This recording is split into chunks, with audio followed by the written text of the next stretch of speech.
This is James Randi, and you're listening to The Skeptic Zone.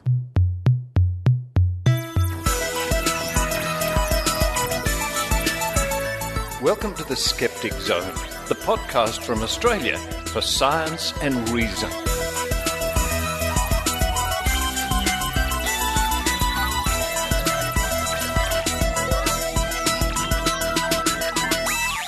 Hello and welcome to The Skeptic Zone, episode number 444 for the 23rd of April 2017.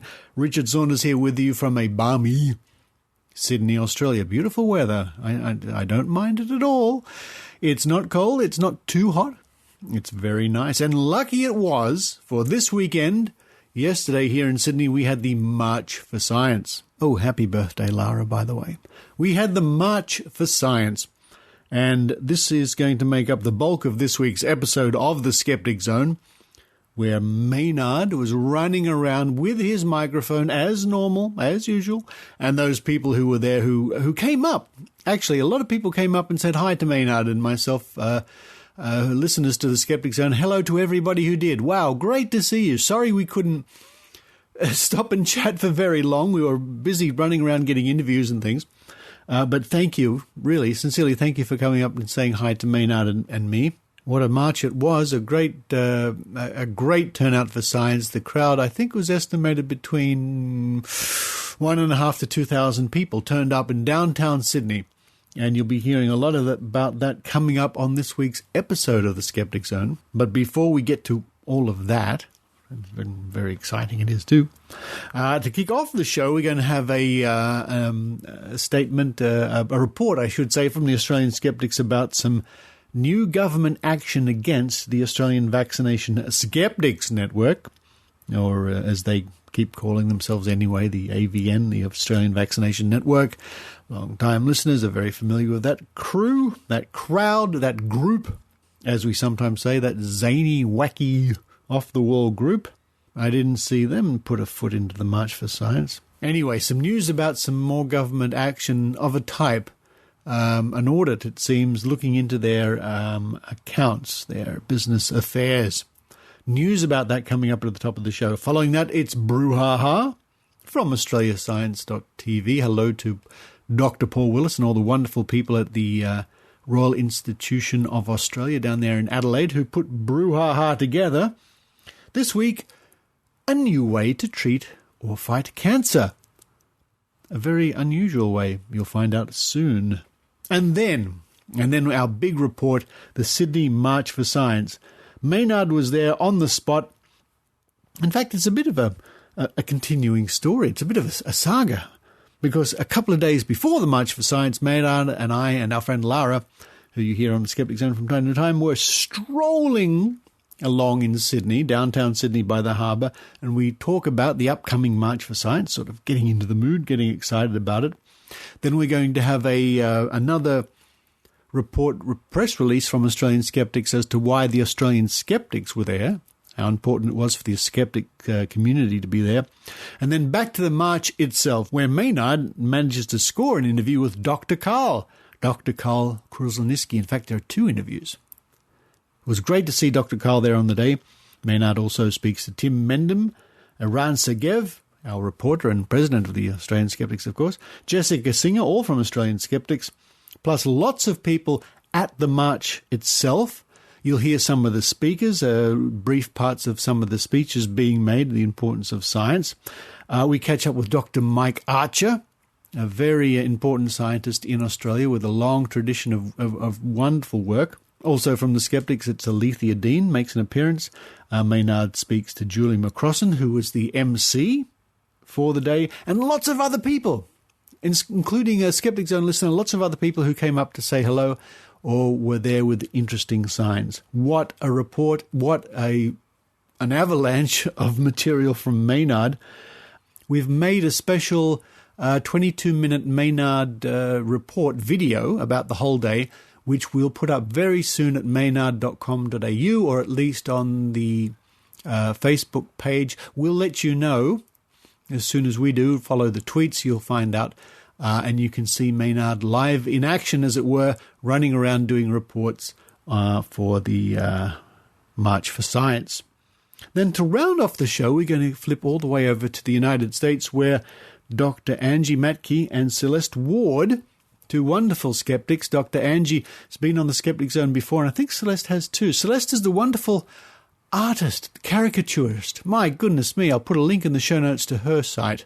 She did the business cards that Maynard and I use of these wonderful caricatures of us. And sometimes you see a piece of artwork and you know there's something very special with the artist. They've got that extra something. With Celeste, she's got this amazing way to bring out your true character in her caricatures. They're quite something. I'm very impressed.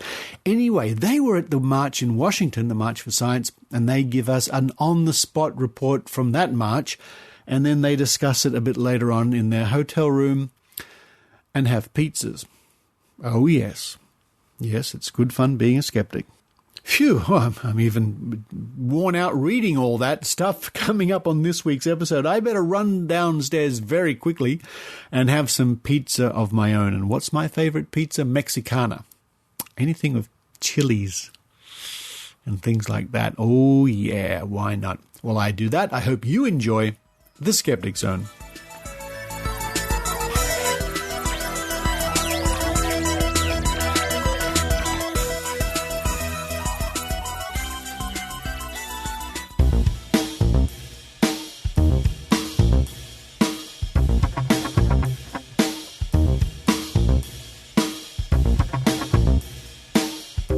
From the website of Australian Skeptics, www.skeptics.com.au. Anti-Vaxxers ordered to please explain fundraising, published on the 16th of April 2017, written by Tim Mendham.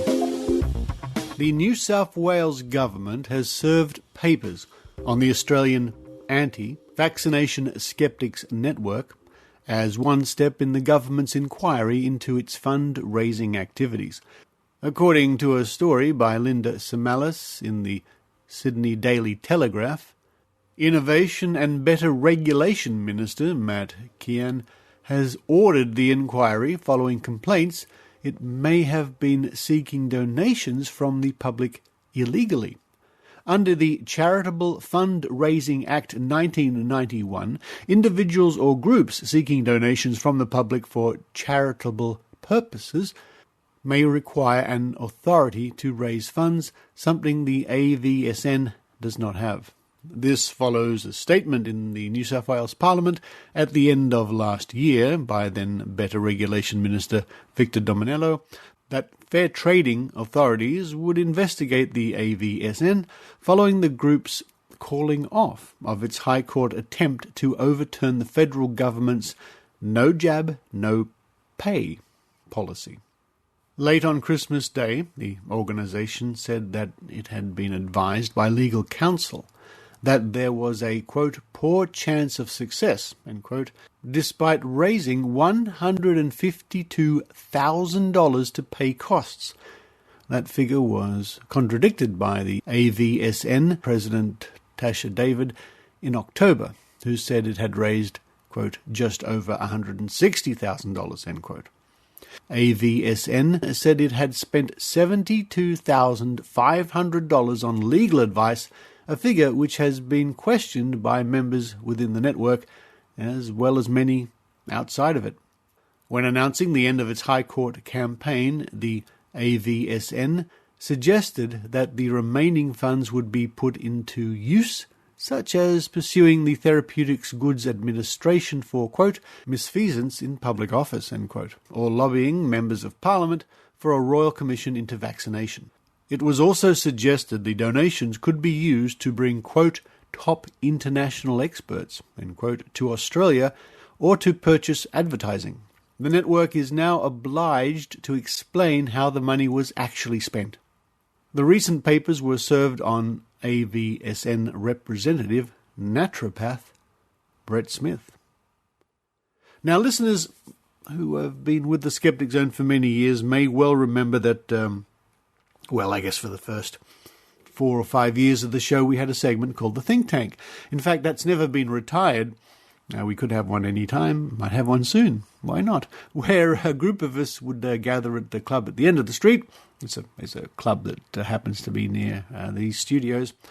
And over dinner, usually a nice Chinese dinner, discuss skeptical matters of the day. And many of those sessions were based around the activities of the Australian Vaccination Network, or the Australian Vaccination-Skeptics Network as they became, and the goings-on of Merrill Dorey and so on. So I guess this whole saga of the anti-vaccination movement has been with the Skeptic Zone from day one.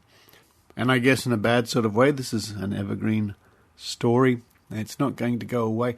But I guess it also brings home to us again very strongly how important regulation and law is when we're fighting all this sort of bad science, to the extent where people do things illegally, and that is yet to be seen in this situation, that it's the government authorities who are the right people to step in and make real changes.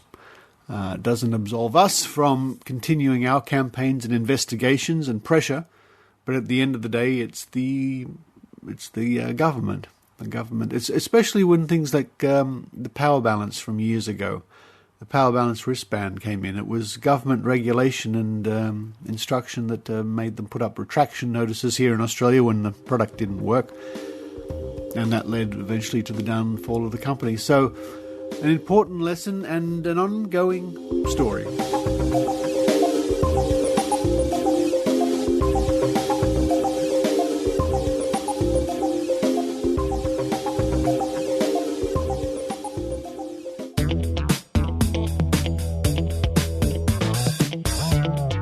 And now, direct from the cafe at Australia's Science Channel, it's Brew Ha Ha with Casey Harrigan. I wouldn't normally laugh at a potential cancer treatment, but this one involves sperm wearing tiny little harnesses to deliver drugs directly to gynecological cancer. And that's really funny. But being hilarious doesn't make this research any less incredible. Researchers soaked a bovine sperm cell in a chemotherapy drug, then fitted it with a 3D printed harness coated with iron. This allowed the researchers to guide the tiny drug smugglers across a petri dish using a magnet at about half the speed they would normally swim. When the sperm reached its target, the harness's design allows it to bend out of the way so the sperm could deliver the drugs into the cancer cell. No more cancer and no more complications from sending the drug through the person's bloodstream. It'll take years more research to make these cancer-fighting, life-saving superhero sperm a reality. But cervical cancer kills hundreds of thousands of women across the world every year. So who cares how unconventional this treatment seems? Laughter might really be the best medicine. For more Brew Ha Ha and Australian science, head for www.australiascience.tv.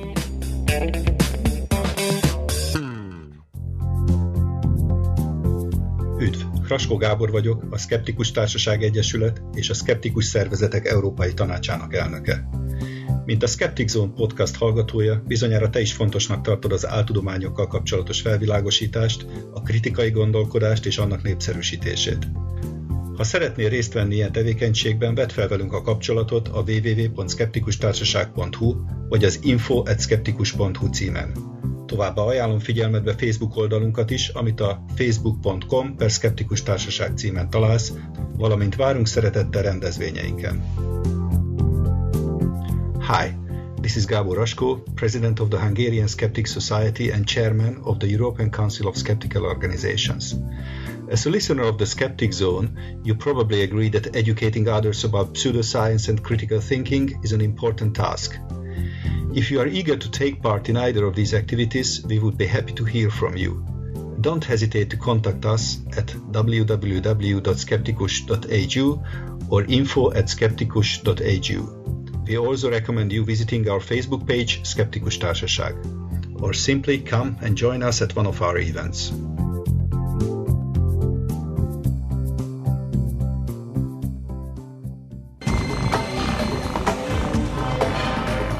Here's Maynard's spooky action at a distance.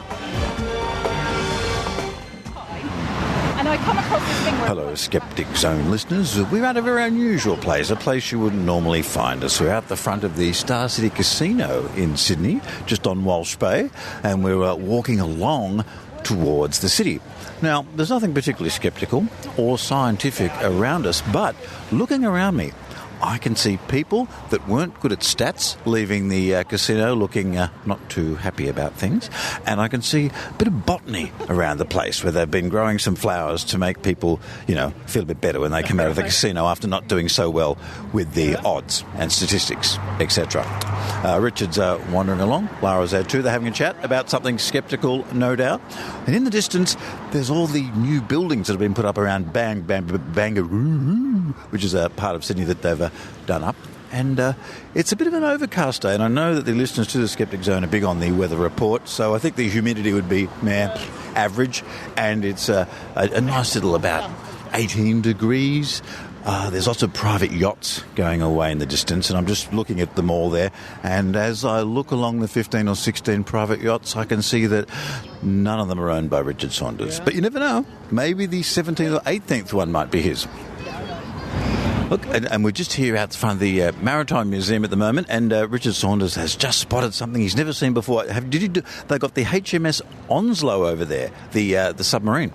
Well, I know that, but I haven't been down here for a while, and there's a massive big new building just behind the submarine. I'm not sure what that's all about. It must be part of the museum. Now, of course, many people will realise the Onslow is the submarine that was used in the Batman movie, 1966. When you see Penguin and Joker in the submarine, it is the submarine used, I'm pretty sure. Well, I could be wrong about that. You might be wrong. I was just making some facts up just off the top of my head there. They're alternative facts. I'm pretty sure. But I'm pretty sure that's what it was. I mean, and look, I mean, who really, and when Julie Newmar says down Periscope, you don't argue. You don't argue with Catwoman, that's for sure. Actually, it's Lee Merriweather, but still, closer than Lee Merriweather, yeah. Right. See, Richard and I just wander around the famous landmarks of Sydney discussing 60s movies. We're here with Lara Benham, and we're all going to be doing the March for Science tomorrow. And so we're just getting a bit of practice in now. We are practicing. Yeah, so you got an outfit you're going to wear? A few people are going in lab coats. I was considering a lab coat. I've got a couple of sciencey T-shirts and definitely some sciencey jewellery. Ooh, what's the science jewellery? Like DNA helix and stuff? I've got some rockets. Ooh, okay. I've got some planets earrings and an atom brooch. I've got quite a few things, actually. I can't possibly fit them all on. Yeah, because I was thinking if anyone asked me, I should be representing a branch of science, and I was going to go with geology, but I wanted something. I know it's exciting, but I wanted something a bit more like phrenology or something. But I don't think that's an actual science. Not exactly. It's a pseudoscience. Oh, it's a study of bumps on the head, Richard. What about rumpology? Rumpology. I might get down with that one. We'll have to think about that as we wander around Darling Harbour here and we check out the submarine that was actually used in the 1966 Batman movie. This article appeared on the Australian Skeptics website on April the 18th by Tim Mendham. Australian Skeptics Inc. Why we're marching for science. Members of the Committee of Australian Skeptics Inc. will join the March for Science in Sydney on April the 22nd. And those skeptics who are thinking of taking part might consider joining us. We're even offering very, very cheap T-shirts so you can proudly declare both your skeptical and pro-science attitude. The March for Science was initially established in the US, where there is a considerable and growing anti-science movement, such as the concerning advance of the anti-vaccination movement. The March for Science movement has now spread around the world, with marches being held on April 22nd, Earth Day, to, quote, bring people from all walks of life who believe we need more evidence and reason in our political process, end quote. Most Australian capital cities and some regional centres will be taking part. Australia has had its fair share of pseudoscience movements, from the creation movement of the 1980s to the popularity of today's self-appointed nutrition expert, Paleo Pete Evans. From the disgraced fake cancer sufferer Belle Gibson to the anti-vaccination movement, there have been many worrying challenges for skeptics, and these have real impact. The anti-vaccination movement has created a misguided environment of fear and mistrust that has recently resulted in a case of tetanus in an unvaccinated child in the Northern Rivers region and a brain hemorrhage in a newborn with a vitamin K deficiency. Meanwhile, politicians like One Nation's Malcolm Roberts publicly deny science consensus on climate change. Quote, "Science and critical thinking have always been the core and the heart of the skeptical movement," end quote, says Eran Segev, president of Australian Skeptics Inc., or ASI. Quote, "The opening sentence of our mission statement is, Australian Skeptics Inc. will advocate critical thinking and scientific reasoning. So we believe it is important to stand up and support any move that stresses the importance of science's place in society and public and private policy," end quote. Tim Mendham, Executive Officer for Australian Skeptics Inc., says, quote, "We need to ensure that science is properly funded, that critical thinking is applied to decision-making at all levels, especially in government, and that science is central to the education of our children," end quote. The principles and goals of March for Science also include improving diversity and inclusion in science, increasing federal funding for science research, and supporting individual scientists and their ability to communicate their findings freely. Segev affirms that these are goals that the skeptical movement in Australia have been pursuing for close to 40 years. Quote, "It's something we are proud of and happy to continue to undertake as long as it is necessary, and it is more than necessary today," end quote.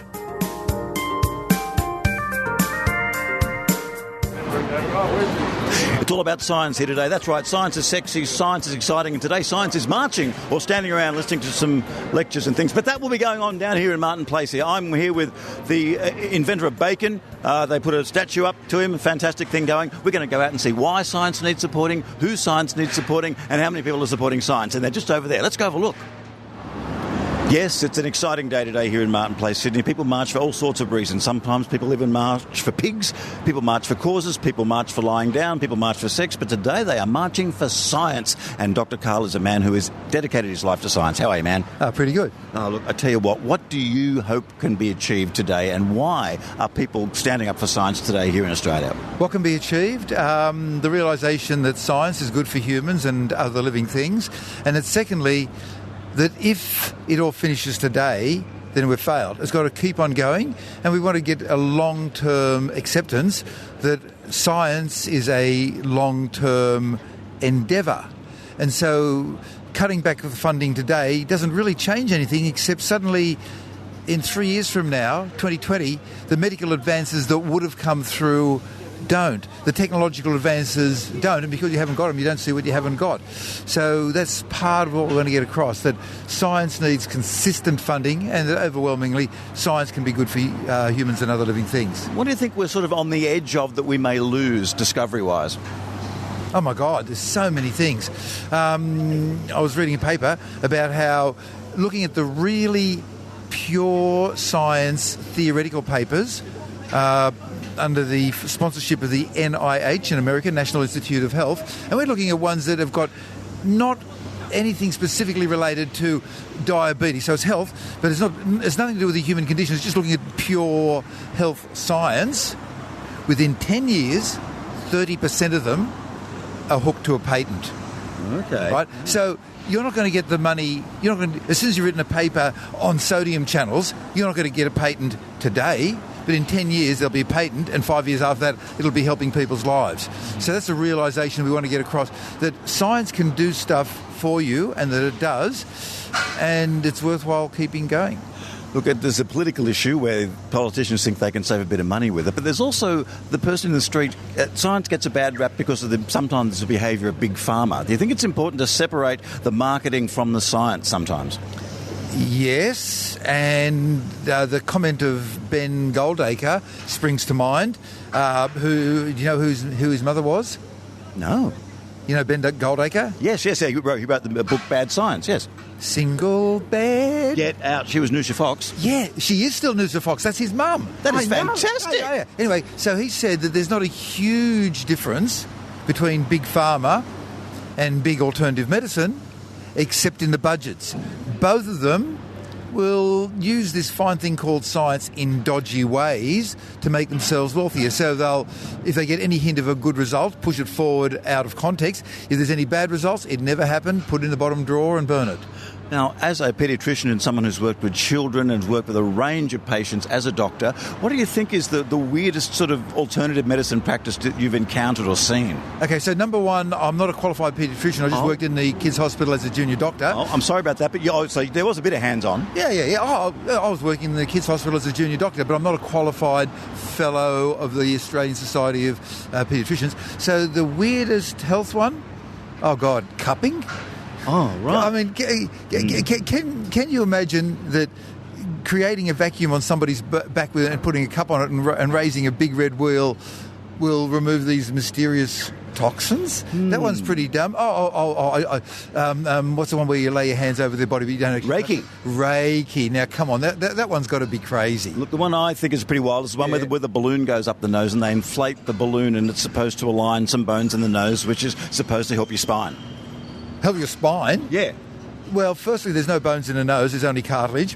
And secondly, because the cartilage has a very poor blood supply, like all cartilage, high cocaine use means that if you use a lot of cocaine, you'll have to end up getting a silver plate in your nose. And thirdly, and a balloon up your nose as well. And thirdly, I'm trying desperately to think of any physiological pathway that'll do something to your spine. Nothing. I got nothing, man. This is the thing with the alternative medicine is that the mechanism is always badly described, if described at all.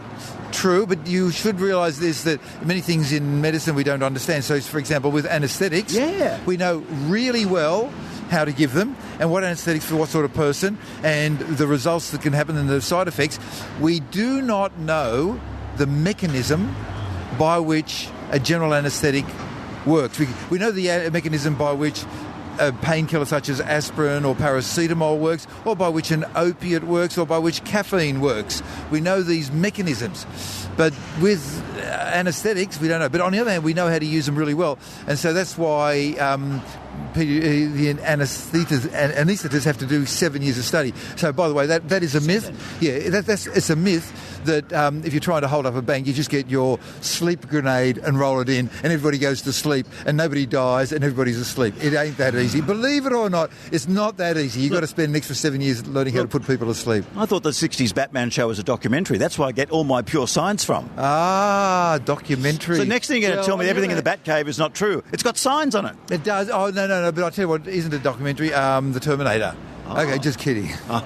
Hey, look, Karl. Here's a random person walking past with a sign, and it says, support science, not superstition. What a good thing. That's kind of cool. Yeah. Oh, now, Dr. Karl, where can we go online to continue the fight and to find out what you're doing and get involved in this discussion? Well, all of us. So there's people like Wendy Zuckerman, everybody who's doing a podcast in science, like me, and I do believe you might have won a prize. Yes, I won a Castaway Award, Australian Podcast Award for comedy, but you wouldn't want any of the science podcasts to win the comedy section or you'd be in trouble. Okay. But look, there's a lot of good stuff in there. Go for the peer-reviewed stuff. drkarl.com, the ABC's really good. It's the Skeptics. Come on, you got to go to the Skeptic Society. They're really good. Okay, Karl. Good luck. They're giving a speech today. What's going to be the topic of your talk when you go to the rally today? I'm not giving a talk. I thought you'd get out there and go, yeah, yay, science or something. I will, but I'm just a face in the crowd. I'm just supporting other people. Cool. Karl, supporting science, supporting the march, supporting the rally. Get with it. Here with Tim Mendham, of course, who is the editor of many famous publications, the best-known one, which is The Skeptic. That's right, which is the second oldest skeptic publication in the world, which is the bane of your existence, isn't it? Second oldest. How crappy. I am trying to get the other one closed down. Oh, okay. Well, so how many years have you been around for? 37 years. That's a long time. He's seen everything. What is the latest thing but in the world of woo stuff that's pseudoscience that everyone's putting their cash down to buy? Cash down right now to buy? I think flying saucers, actually. Well, they're back again. Oh, they're back again, mate. Yeah, I just saw a big article, actually, on the proof of flying saucers. Now, look, a lot of people, I'm sort of down with the saucers thing. I'm down with the UFO thing, but I'm just not sure if it's an extraterrestrial event, an interdimensional event, or an ultra-terrestrial event. I think it's a dream world. Yeah? Yeah. It was just a dream. So what is the best... I mean, what about Westall 66? That was a pretty good sighting, a mass sighting by school kids of a UFO in Melbourne. It was pretty good, not bad. I do like the one actually done by a skeptic in the mid-80s, which was a laser beam. Huh? And that confused a lot of people. That was a genuine UFO sighting done by a UFO creation, wow. Done by a skeptic. Yeah, well, do you think it's a bit mean-spirited of skeptics to do these sort of, these fake hoaxes from time to time? Well, you know what skeptics like. They're just a barrel of fun. Yeah, they like a joke. They like a beard. They like a beard. Actually, with the March for Science today, what do you think? Will there be any neck beards here at the March for Science? That's what I want to know. Any neck beards? I wasn't looking forward to the beards that just run around without the moustache. Oh. Yeah. Well, we're keeping an eye out for that. And where can we get your stuff online? You can go to www.skeptics.com.au and just look up the magazine. Or you can find a contact for me and actually just get in touch with me. Always welcome to hear people. Look forward to it. Thanks, Tim Mendham. Thank you. Of course, Jessica Singer's here as well from the Australian Skeptics, all ready to March for Science. I think is this the first thing you can remember of any ilk like this? Have we had a science march in Sydney before, ever? Not that I can remember. I mean, there have been other marches. I must say, when I told my mother that I was coming along today, she said, wear very sturdy shoes, because her recollection of marches goes back to the Vietnam War. Yes, so she's expecting some horses charging in, a bit of smoke, tear gas going off. Biffo, cops with long sticks and cattle prods and all sorts of things. And I had to disillusion her. She was very excited, but nah, I don't think it's going to be like that. Look, I mean, any rally can always turn ugly, but so your mum's more hardcore than you, basically. That's what you're saying. Oh, totally. I mean, my family, full of hippies, and my aunt said that she always knew when my cousins were going to go to a demo because they actually put shoes on. Otherwise, they'd go barefoot. But they had to put shoes on when going to a demo. Otherwise, the cops would, stamp on their feet and yeah. And where do you think we're letting science down? From this rally today, what do you think we should be inspired to do? Oh, research money, general support from the politicians, just acceptance of the methodology and acceptance of good research. It's astounding that the politicians and the people in power just at a whim reject what they don't like. It just doesn't work that way. Science is apolitical, it's non-partisan, it's a methodology. I mean, okay, yeah, sometimes ego gets in the way, but we're all human, so it's not perfect. But, it's not a faith, it's not a belief. It is impartial, and it should be treated as such. It's a source of useful information which can feed into proper policies. So what do you think of the term alternative facts, then? Just spare me. We're here with the president of Australian Skeptics. He is a very powerful man. In fact, this man wields more power than Donald Trump. He is the president. Hi, Prez, how are you? Very good, how are you? Pretty good. Now, I'm not affiliated with the Australian Skeptics. I'm what they call a fellow traveller or just a goose. In fact, I never went to school for too long, really. So do you have to be really smart to be a skeptic, President? No. Okay. You just got to be really good at faking it. Actually, what's your favourite area of science since we're marching for it today? My favorite area of science is astronomy, which is not really in danger. I think climate science is probably the stuff that we are mostly marching for today. That is probably the area of science that is most under attack. Now, this is because it's currently the most politicised? Well, yeah, of course. The thing is that for some reason people choose not to accept the science of climate change because it's inconvenient. And I do think that we see that the acceptance of the science falls along political lines, which kind of tells you everything you need to know. Okay. But, of course, we do have a massive coal industry in this country which should be affected, so they're thinking jobs on top of that. That's where politics comes into it. Okay, so where can we continue the fight today, from today onwards? Well, we just have to continue to remind people how science works for them. I like to always mention two areas of science where people don't understand how basic science, curiosity-based research, has led to huge improvements for people in their day-to-day lives. One area is cancer, where nowadays for most cancers there's a better than 50% cure rate. And that did not come from people looking for a cure for cancer. That came from people doing basic research on cell biology and stuff like that, and finding things that eventually led to cures for specific kinds of cancer. And the other is in our pockets. Without basic science, this would not be working. we would not have mobiles, we would not have GPS. Basic science affects us every day of our lives. If we reduce funding for research, for, again, blue sky research at the early stage, then we actually are affecting the outcomes in 20 and 30 years' time. I just see across the road the New South Wales Police have turned up to keep an eye on the March for Science here. I can count about 15 police. I'm not quite sure if that's a decent turnout for this kind of thing or not. I don't know if it's whether they're underrating the value of the... don't know if they're underrating the value of the March for Science or whether they're overrating it. But 15, and in all fairness to it, it's time and a half on a Saturday. You can't blame them. Hello, can I ask you questions about why you're here today for the Science March? I'm here because I believe in evidence-based decision-making processes. And what do you think is the biggest threat to that?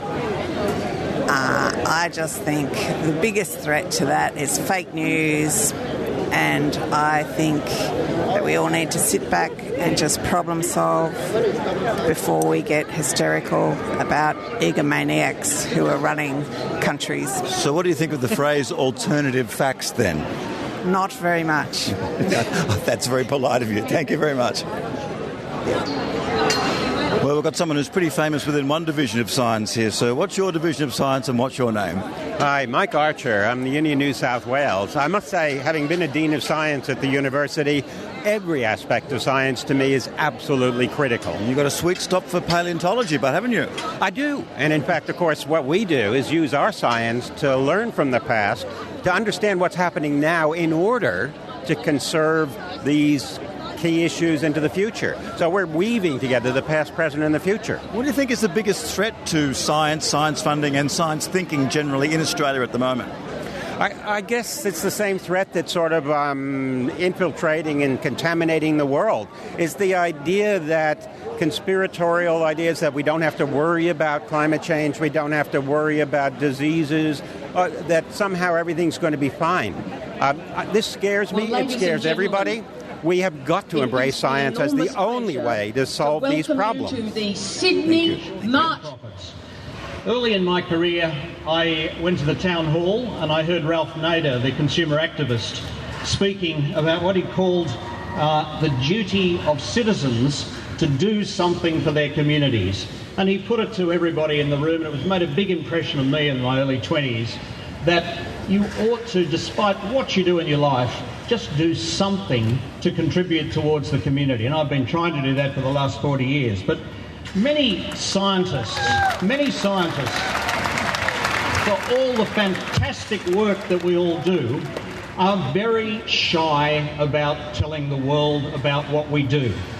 So I'd like to appropriate Ralph Nader's mission for us all, and say, if you're a scientist, if you're doing fantastic work, if you're doing work that's important for the future of humanity and our planet, please make it your citizen's duty to get out there and write for the public about it, to speak to the media about it, to speak to community groups about it, to write to your politicians, to attend meetings like this. Thank you very much.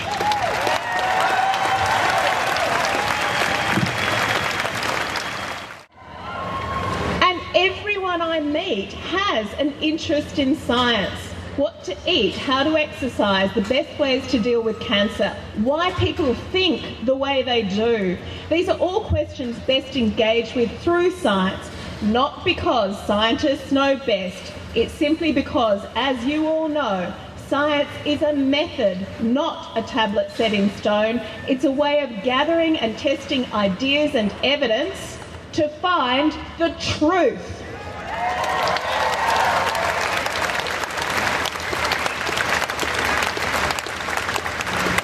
And yet, there are still people, some of them in power, who believe science and scientists are somehow separate from society. Do they find truth inconvenient? Well, and in a post-fact world, well, there's another word for post-facts, isn't there? It's lies. So why don't we all, and those people in particular, try this little thought experiment. Try getting up in the morning and noticing every time you have to thank a scientist. Okay, so for me, it starts with my alarm. I would reach over to my smartphone and turn it off. Thank you, smartphone, for being clever enough to go to the right time zone no matter where I am. Thank you to all the satellites and the rocket scientists who developed them so they can bounce that useful information into my phone. I swing over to get up out of bed. Oh, cool, my legs actually work. Thank you, scientists who turned me into a cyborg by inventing the titanium artificial disc I have inserted in my spine to solve crippling back pain. I get dressed. Well, it's all going on here right behind us, which is why I'm speaking in hushed tones with Alethea. What do you think of the rally here today? It's been incredibly inspiring to see all the people that have shown up. I don't know what I was expecting, but the crowd that's shown up from all kinds of universities, all walks of life, has been really spectacular. You can't knock the diversity. There's even been New Zealanders here. New Zealanders, for God's sake. You know. There've even been Quakers for science. You see them. I saw that. I wasn't quite sure what they were getting at, but they're welcome. Yeah, and the speeches have been really riveting as well. You had ex-politicians talking, had scientists, had people from the social sciences all getting up there. And I think right now we have someone talking about vaccination, always an important topic for the skeptics. Yep, so it's all going on right behind us here. And if you're not here, why not?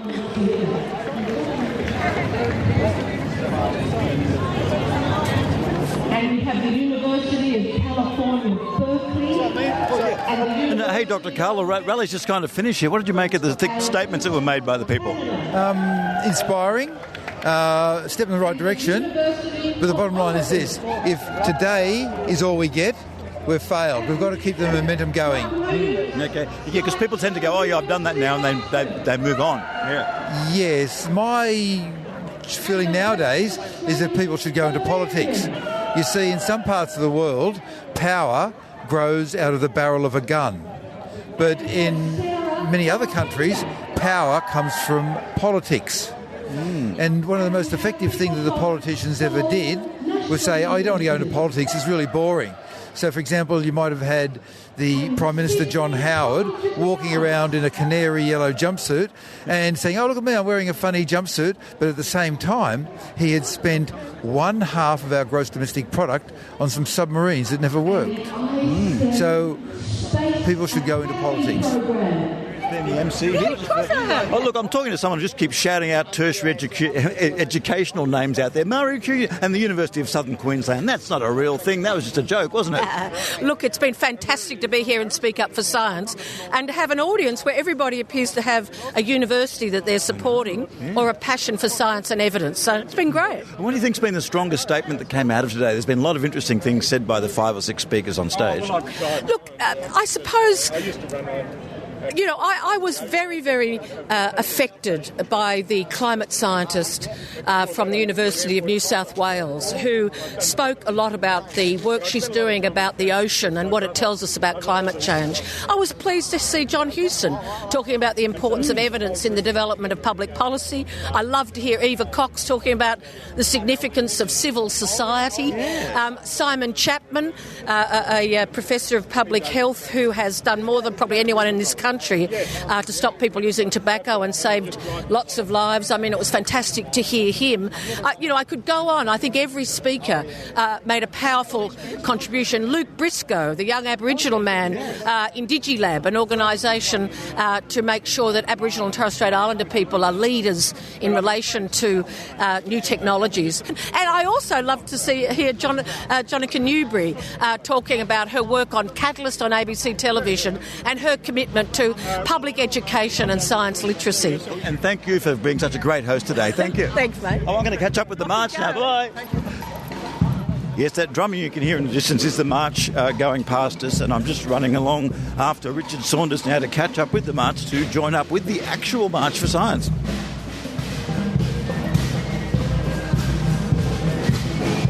All right, just roll. Give me a pick.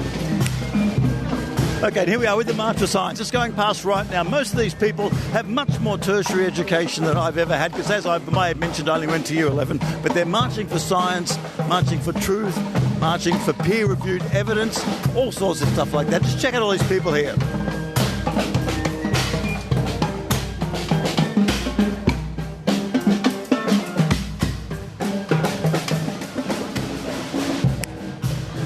Yes, here it is, the March for Science, and as you'll see, there's one cool band leading the whole thing. Now, one of the things that science has been able to disprove is the existence of the cowbell. You will hear the woodblock, but you will not hear the cowbell there, because basically these people are cowbell deniers, and I can't blame them.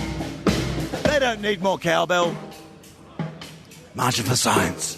Science, cha-cha-cha, science. Science, cha-cha-cha. I saw your photo on Twitter. I wanted to say hi. Oh, can we have a chat to you for the Skeptic Zone? I'm a fan of the podcast. We've found, as the band goes past us, we've found the Skeptic Zone fan. Yeah, hi, Gideon. What do you like? What do you make of the march today? I think it's amazing, very successful. It's, great to be marching for a cause that I agree with. Was there any of the speakers that were on that you particularly agreed with, or any that they said you thought, yeah, that's a good thing? I really agreed with the statement, the idea that science is not an ivory tower. I thought that was brilliant. I think you look around, half the people who have kids, everyone's really, I don't know, coming together, and no one is a crazy person in a white coat, you know? Everyone here is just a normal person in jeans and a T-shirt, aside from the science party, who are all wearing lab coats. And thanks for coming along and being on our show. And now you're actually on the show and a listener. Your two worlds will collide. It's like matter and antimatter.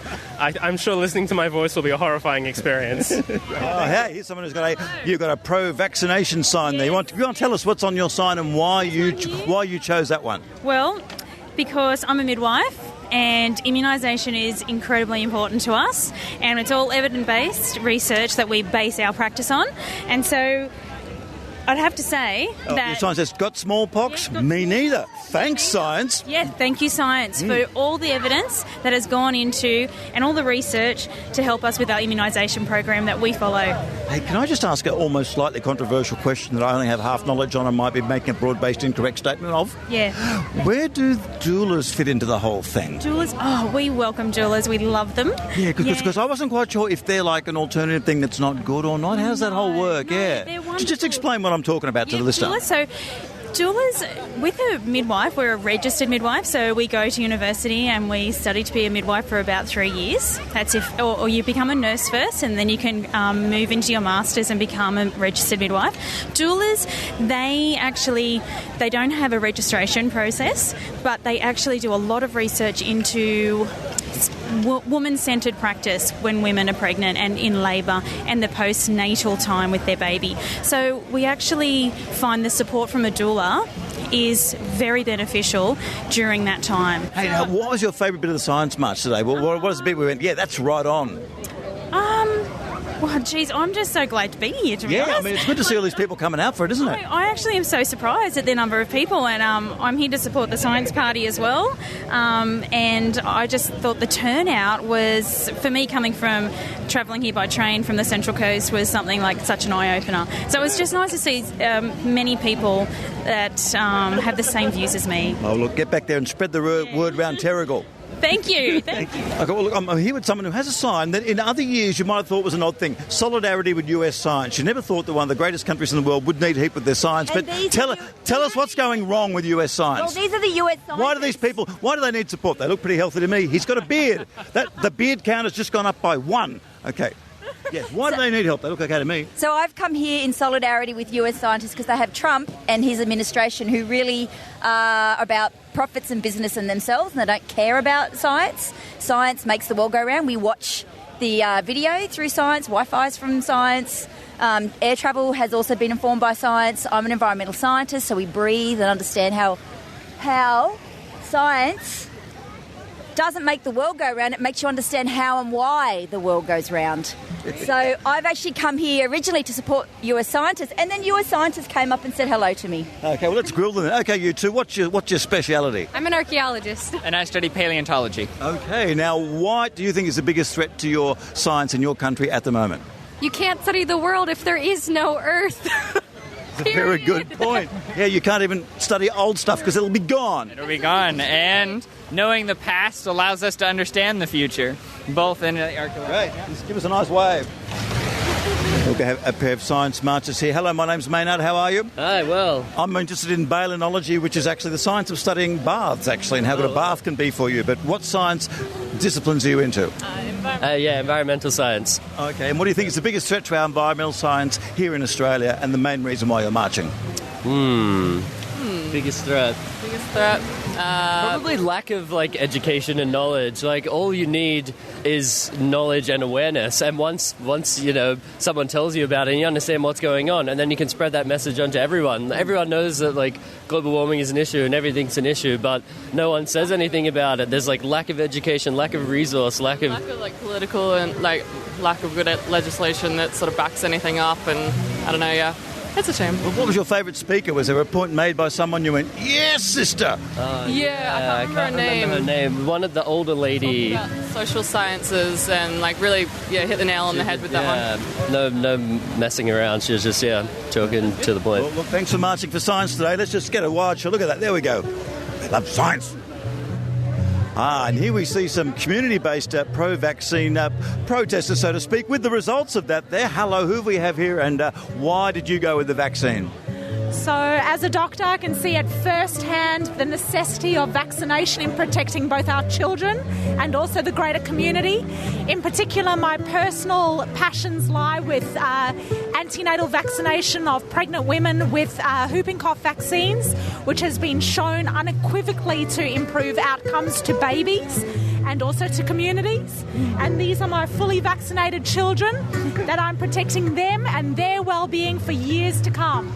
Now, I'll ask a controversial question, because me not being a doctor, I don't quite understand that. Why do we give newborn babies a Hep B vaccine? I don't quite understand that, and I'm sure there's a good reason for it. There is. So hepatitis B is an endemic infection in our community, which means that anybody can get it at any time, okay?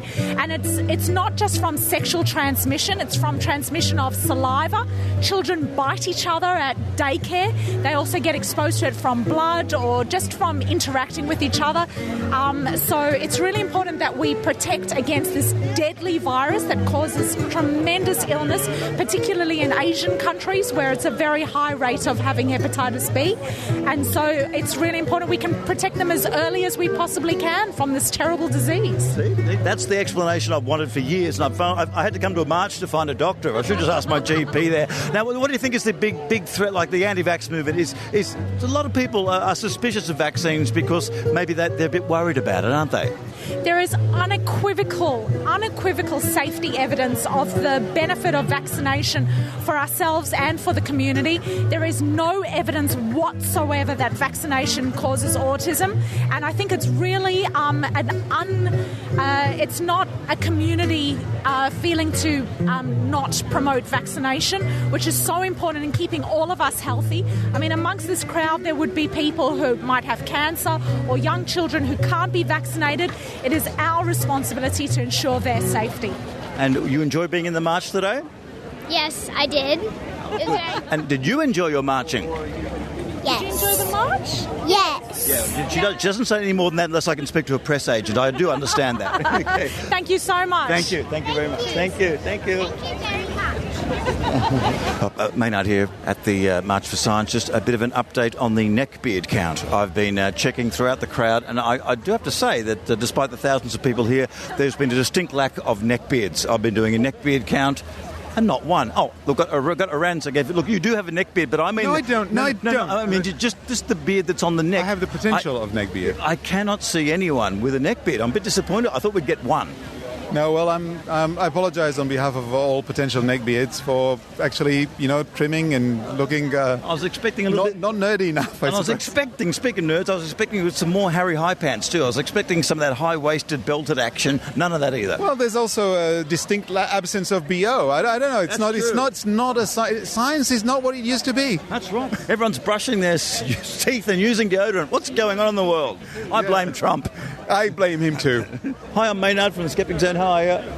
Now, I'm actually with someone here. They've got your Climate Science 101. You've got the 5 major points on a board that could save me 4 years at university. Exactly. Well, I've done those 4 years at university, so I can tell you a little bit about it. Okay, yeah, I know. And so it is a lot more than those 5 points. It is. I should have a little asterisks over the it's warming because it's also cooling. So what was your thesis on?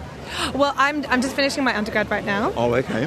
So thesis coming next. Oh, okay. Can you give us a hint what it is, or will that give it away and someone else will do it? Don't actually know yet, but definitely do it. She knows exactly. It's just so good that someone will copy it. Maybe. You never know. Now, how do you feel about the issue of women in science and promoting and getting more women involved in science? Is it as simple as just promoting it, or what do you think is the key to getting more women involved? It's a very involved topic because while there are a lot of women going into Bachelor of Science, not so much in physics and engineering, the issue is post-graduation, getting women jobs in science in a postgraduate role or actually in the industry. That's where we really have a decrease in the amount of women in the industry. Is that a general lack of job, or is it more like the boys' club hire other boys? There is a bit of boys' club. From my conversations with industry career scientists who are women, there is a bit of boys' club, but there's also...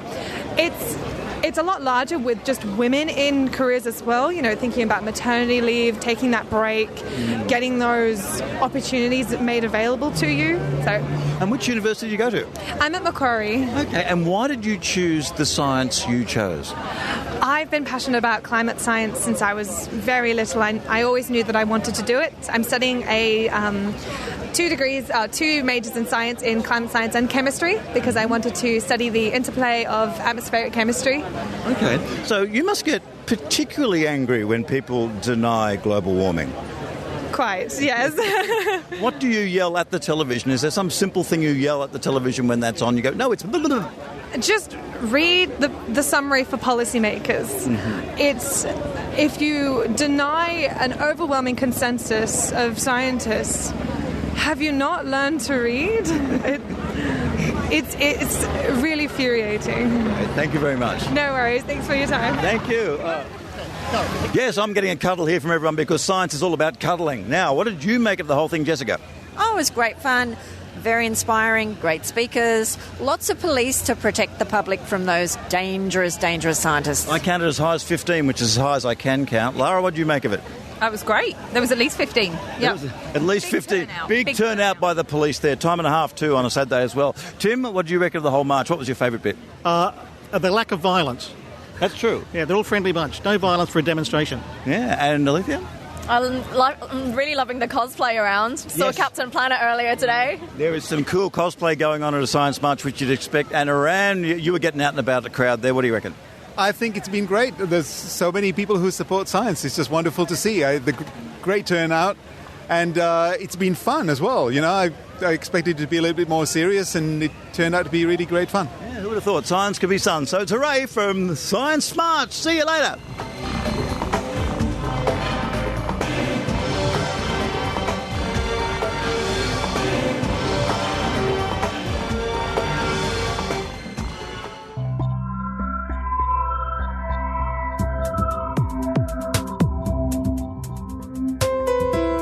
AstronomyCast takes a facts-based journey through the cosmos as it offers listeners weekly discussions on astronomical topics ranging from planets to cosmology. Hosted by Fraser Kane of Universe Today and myself, Dr. Pamela Gay of Southern Illinois University, Edwardsville, this show brings the questions of an avid astronomy lover directly to an astronomer. Together, Fraser and I explore what is known and being discovered about the universe around us. Join us each week as we take a facts-based journey through the cosmos at astronomycast.com.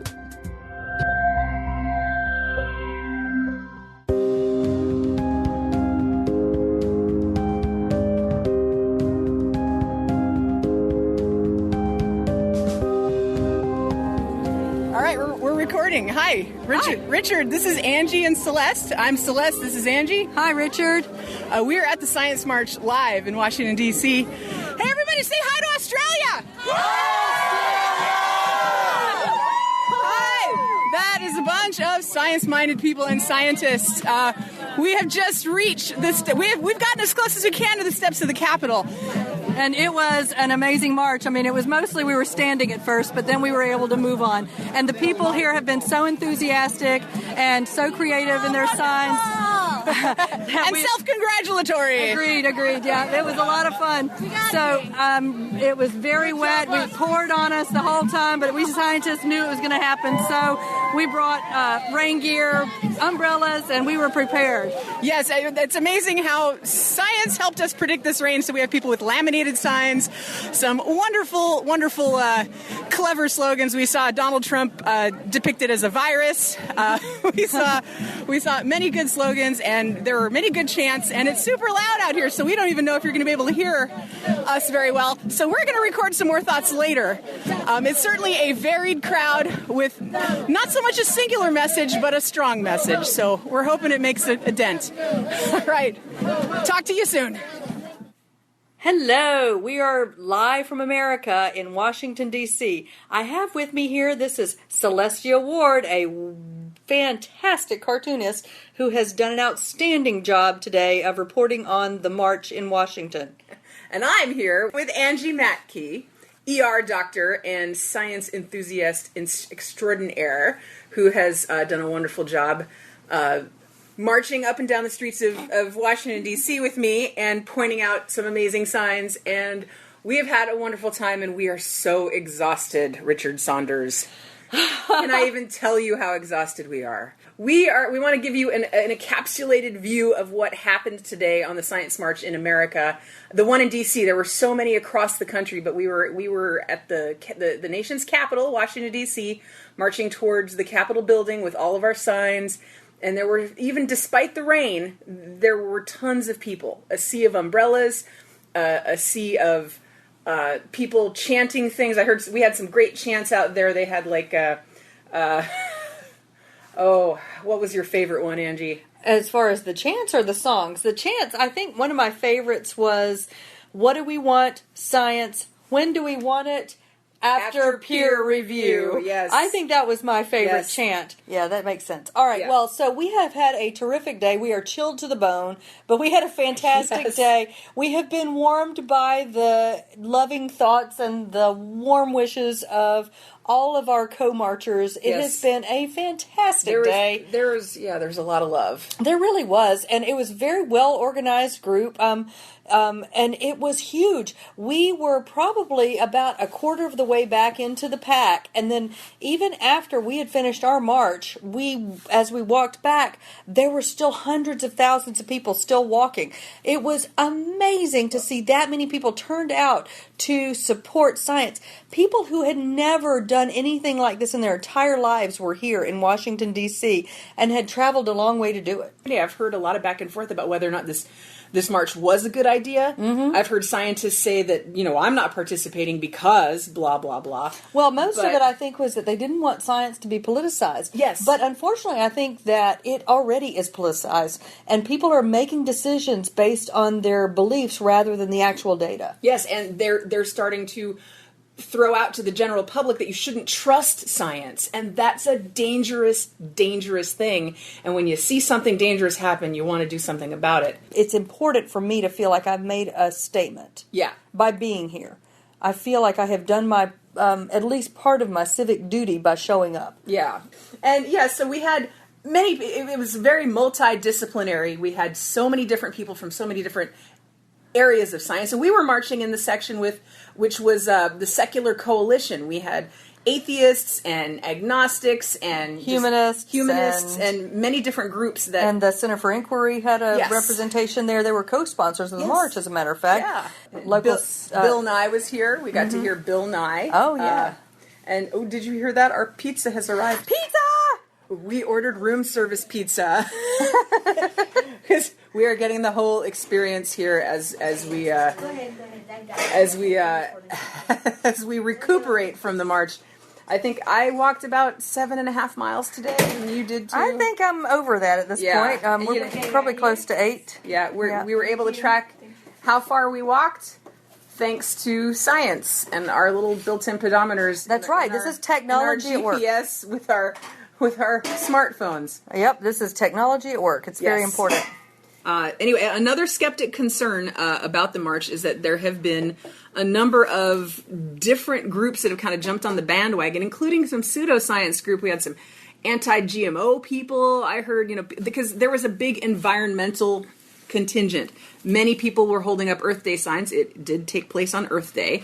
And, we love Mother Earth, and I'm with her with a little arrow to the Earth sign.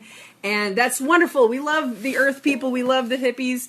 But some of them aren't necessarily grounded in real science, and so there's a lot of concerns that skeptics have with that contingent. Agreed. Yes. In fact, there was even an anti-vaxxer that was in the group that we were with, and he would yell an advertisement for a particular website. Yes, but, we spotted him in the wild. It was pretty funny. Well, we were chanting. Everybody was chanting...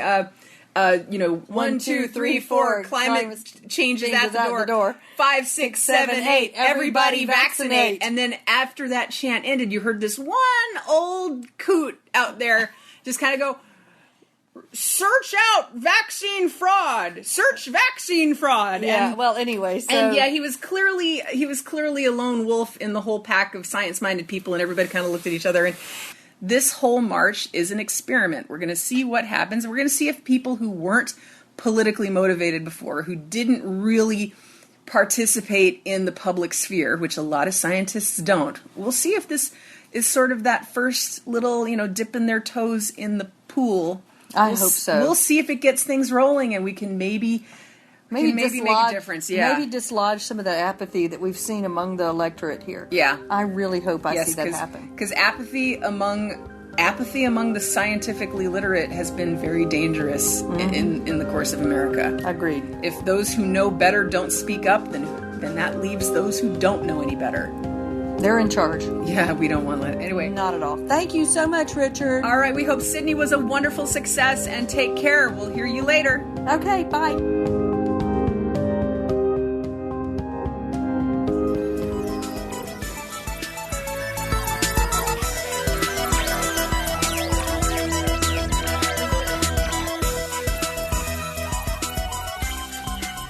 Thank you for listening to the Skeptic Zone, and thank you very much to Angie and Celeste all the way over there in Washington, D.C. for taking the time to make recordings and sending them to me so we could all enjoy their take on the March for Science in that part of the world. And thank you to all the people that were interviewed by Maynard. We really appreciate that. And yes, don't forget, pretty soon we'll have the video of all that adventure up, and you can see Maynard in action. On next week's show, we catch up with Maynard again and Tim Ferguson from Planet Maynard podcast, Bunga Bunga, and he's going to just fill us in on what he's been up to since winning the podcast award a couple of weeks ago, and that's still very exciting. But since this has been a bumper episode of the Skeptic Zone, it's time for me to lie down. Yes, I'm going to lie down, shut the door so the cats don't come in and decide to sit on me, and start, they get their little claw comes out halfway through the night and beak. Cat owners know what I mean. Yes, it's time for me to have a rest up a few days and then get ready for the next episode of The Skeptic Zone. So no matter where you're listening to the show from around the world, thank you very much for doing that. You get listeners in Portugal. It's really great. And Norway, of course, and Finland, many places around the world. Anyway, for this week, this is Richard Saunders signing off from Sydney, Australia.